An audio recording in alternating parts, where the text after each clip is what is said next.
పెళ్ళైనా పండగైనా వేడుక ఏదైనా పట్టుచీరల ప్రత్యేక వేదిక వారాహి సిల్క్స్. సాంప్రదాయానికి సౌందర్యానికి వారధి. తిరుమల తిరుపతి దేవస్థానంలో ఇంత పెను విషాదం బహుశా ఇప్పుడు జరగలేదు. ఒకరు కాదు, ఇద్దరు కాదు, 6 ఇప్పటికీ మరణించారు. అనేక మంది అస్వస్థత గురి అయ్యారు, ఆసుపత్రి పాలయ్యారు. ఆసుపత్రిలో కూడా సరి అయినటువంటి వైద్యం అందటం లేదని ప్రజలు గగ్గోలు పెడుతున్నటువంటి సందర్భం. తిరుమల తిరుపతి దేవస్థానానికి రద్దీ ఏమీ కొత్త కాదు.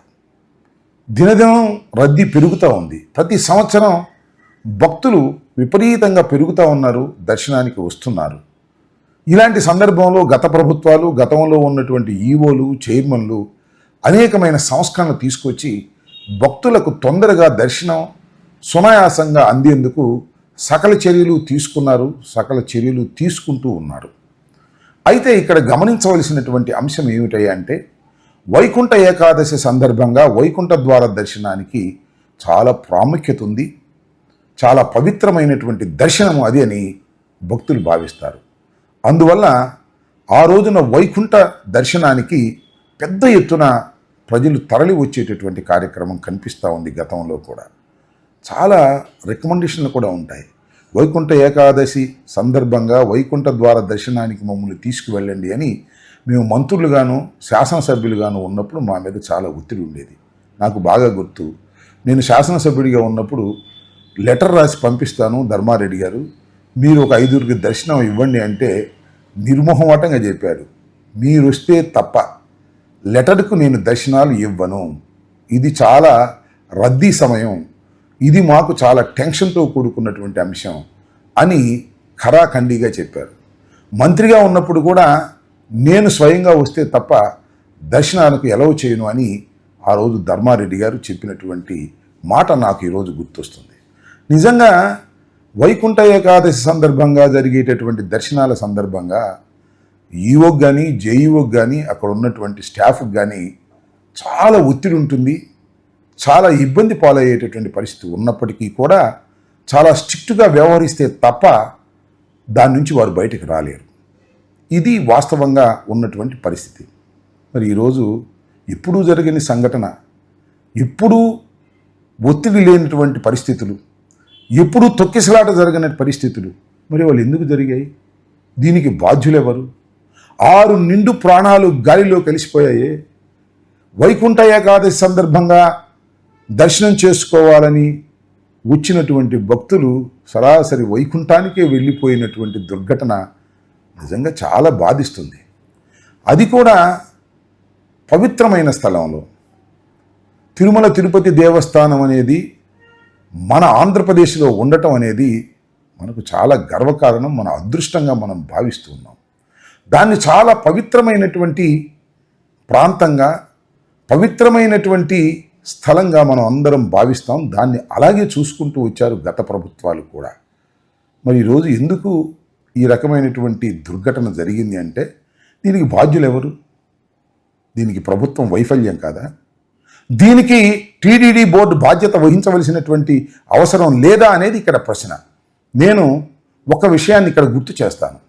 ఇవాళ టీటీడీ బోర్డు భక్తులకు మంచి సౌకర్యాలు కల్పించాలి, తిరుమల తిరుపతి దేవస్థాన పవిత్రతను కాపాడాలి అనేటువంటి ధ్యేయంతో ఉందా అనే ప్రశ్నకు నేను చెబుతున్నాను, అలా లేదు. ఇవాళ ఎలా ఉంది అని మీరు అడగొచ్చు. ఎలా ఉందంటే, కక్ష సాధించటానికి తిరుపతిని కేంద్రంగా చేసుకోవాలి అనేటువంటి ఉద్దేశంతో ఇవాళ ఈ ప్రభుత్వం నడుస్తున్నది. పాలన మీద దృష్టి పెట్టలేదు. ఒక విషయాన్ని చెప్తానండి, బిఆర్ నాయుడు గారిని చైర్మన్గా వేశారు. ఏ క్వాలిఫికేషన్ మీద వేశారు? ఆయనకున్న క్వాలిఫికేషన్ ఒక్కటే. TV5 అధినేత చంద్రబాబు నాయుడు గారు అపోజిషన్లో ఉన్నప్పుడు జగన్మోహన్ రెడ్డి గారి మీద దుమ్మెత్తి పోయటానికి అభూత కల్పనలు, కల్పిత స్టోరీలు వేసి జగన్మోహన్ రెడ్డి గారిని అప్రతిష్ట పాలు చేయడానికి కృషి చేసి చంద్రబాబు నాయుడు గారు అధికారంలోకి రావడానికి ఒక మెట్టు సహాయపడ్డాడని కేవలం అదే ఉద్దేశంతో బిఆర్ నాయుడు గారిని మీరు చైర్మన్గా వేశారు తప్ప ఆయన ఉన్న తిరుమల తిరుపతి దేవస్థానపు యొక్క పవిత్రతను కాపాడతాడని వారిని నియమించారని అడుగుతా ఉన్నా. మొన్న ఆయన ఇంటర్వ్యూలో చెప్పాడు, ఏమని, నేను అసలు తెలుగుదేశం ప్రభుత్వం అధికారంలో లేనప్పుడు ఈ 5 సంవత్సరాల కాలంలో ఒక్కరోజు కూడా తిరుపతికి నేను రాలేదు అని. అంటే దాని అర్థం ఏమిటి?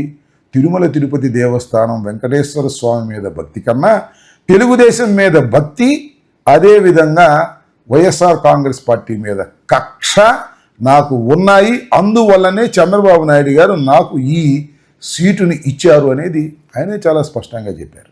ఇకపోతే ఈఓ, జేఈఓలు, అక్కడ ఉన్నటువంటి ఎస్పీలు, వారి నియామకాలు ఎలా జరిగాయి, వారు ఏం చేస్తున్నారు? కేవలం ఒక ఆధ్యాత్మిక కేంద్రాన్ని, ఒక పవిత్రమైనటువంటి కేంద్రాన్ని కక్షలు సాధించటానికి ఉపయోగించుకోవాలనేటువంటి దృక్పథంతోనే వారు నిరంతరం చంద్రబాబు నాయుడు గారి ఆదేశాల మేరకు పనిచేస్తున్నారనేది చాలా స్పష్టంగా మనకు అర్థమవుతుంది. నేను ఇవాళ మీరు అనుకోవచ్చు ఇవన్నీ రాజకీయాలు మాట్లాడుతున్నారు, ఒక పక్కన 6 మరణించినటువంటి సందర్భంలో అనే మాట. నేను చెప్పదలుచుకున్నది ఏమిటంటే, తిరుమల తిరుపతి దేవస్థానపు యొక్క పవిత్రతను నారా చంద్రబాబు నాయుడు గారు తీసి పక్కన పెట్టి అది ఒక కక్షపూరితమైనటువంటి కేంద్రంగా, అది జగన్మోహన్ రెడ్డి గారి మీద, సుబ్బారెడ్డి గారి మీద, ధర్మారెడ్డి గారి మీద కక్ష సాధించటానికి అక్కడ ఏమి దొరుకుతుందో చూసి కేసులు పెట్టి వారిని లోపలి వెయ్యాలనేటువంటి ఏకైక దృక్పథంతోనే చంద్రబాబు నాయుడు గారు పరిపాలన చేస్తున్నారు. దానికి జేఈఓ గారు, అదేవిధంగా అక్కడ ఉన్నటువంటి ఈఓ గారు, అక్కడ ఉన్నటువంటి చైర్మన్ గారు, కాస్త ముందుకు వెళితే అక్కడ ఉన్న సుబ్బారాయుడు అనే ఒక ఎస్పీ గారు పనిచేస్తున్నారు. మొత్తం టోటల్గా పాలనని పక్కన పెట్టి కక్షపూరితమైన వాతావరణాన్ని క్రియేట్ చేయటం వల్లనే ఇవాళ ఈ సంఘటన జరగటానికి ఒకానొక కారణమని ఈ సందర్భంగా నేను చెప్పదలుచుకున్నాను. అంతేకాదు, ఇంకొక విషయం, నాకు శ్రీనివాసరాజు గారిని తెలుగుదేశం ప్రభుత్వంలో జేఈఓగా పనిచేశారు. ఆయన స్టేట్మెంట్ నేను చూశాను.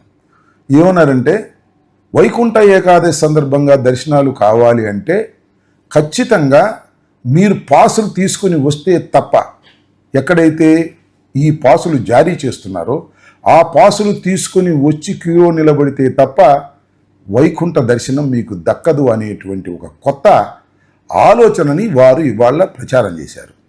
జనరల్గా ఏం జరుగుతుందంటే, క్యూలో నిలబడ్డ వారందరికీ కూడా వైకుంఠ దర్శనం కూడా చేస్తారు. ఆ రోజు కూడా దర్శనం ఉంటుంది పూర్వం. కానీ కొత్తగా వచ్చినటువంటి ఈ పాలక మండలి అసలు అలా కుదరదు, మీరు టోకెన్స్ తీసుకోవాల్సిందే అన్నప్పుడే 1,20,000 టోకెన్లు వారు ఇష్యూ చేయడానికి సిద్ధపడ్డప్పుడు టోకెన్ల దగ్గర జరిగినటువంటి ఒత్తిడి.